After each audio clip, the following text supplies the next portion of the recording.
বাবা আমাকে টাকা দিবা, আমি একটু বিস্কিট খাবো। ও টাকা লাগবো তোমার? দাঁড়াও দাঁড়াও, এলো বিস্কুট খাও। ওয়াও, আমাকে এই টাকাটা দিচ্ছ, থ্যাংক ইউ আব্বু।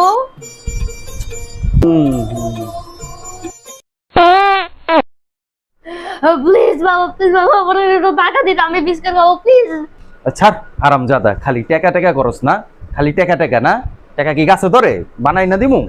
দাও বাবা, প্লিজ বাবা, দাও দাও দাও, প্লিজ বাবা দাও। এলো ধর 50 টাকা, এলো ধর। এত আস্তা সুস্কে, এই 50 টাকা দিছি, করিমের দোকানে যাবি, করিমের দোকানে যে আমার নাম কবি, খালি ডিম নানবি, 40 টাকা রাখবো, ঠিক আছে? আর 10 টাকা বাঁচবো, ওই 10 টাকা তুই রাখবি। 10 টাকা পুরো আমার। থ্যাংক ইউ বাবা, thank you. A few moments later. কিরে তুই দাঁত মাজস নাই? That was legitness. হয়তান ছেড়া দাঁত না মাইয়া না দিছস তো Bye bye. Tata.